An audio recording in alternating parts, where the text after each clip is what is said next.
gonna tell you here today with every fiber of my PhD holding being, women need cardio.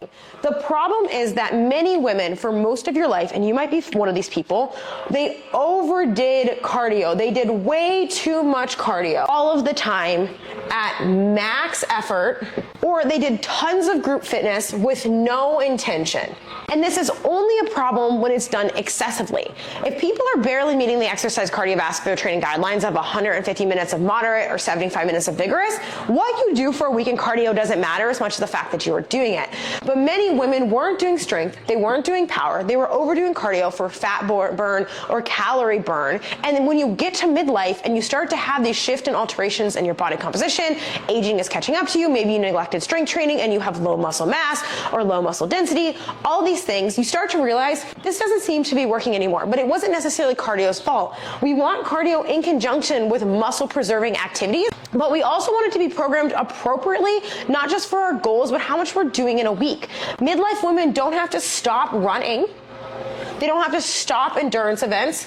They don't have to stop doing cardio. We want cardio for preservation of our metabolic health, and you can still have athletic goals as you age. What you want to think about instead is after you meet the exercise guidelines, those are the most important thing to hit first. If you move past that, we're not doing everything at moderate intensity all of the time. Moderate intensity, zone 3, moderate effort cardio is not bad for us. But as we do more in a week, we want to make sure that we're dividing that and polarizing that into some hard and some easy, moderate. There's a contrast and a complexity to our exercise training.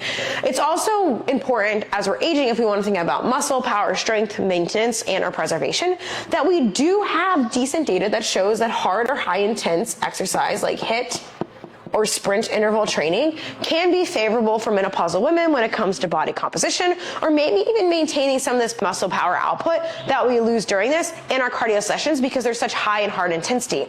Now, it might not be realistic for you to just jump into high intensity interval or sprint interval training right off the bat, but I do like the idea for all people, but especially midlife menopausal women, of cardio. The less you're doing, the more intense it can be. But for many women, because they also struggle with recovery and or balancing or maintaining these things across the week, it's okay to just start with 1 time a week of this and build from there, or do 1 time a week of this and balance it with 2 to 3 times a week of the moderate easy. The goal is to make cardio more intentional and strategic, not just haphazard and or using it to burn as many calories as possible. To know below what you would like to see next, what do you want to learn, and block out all of the noise of the industry telling you everything that you're doing is wrong.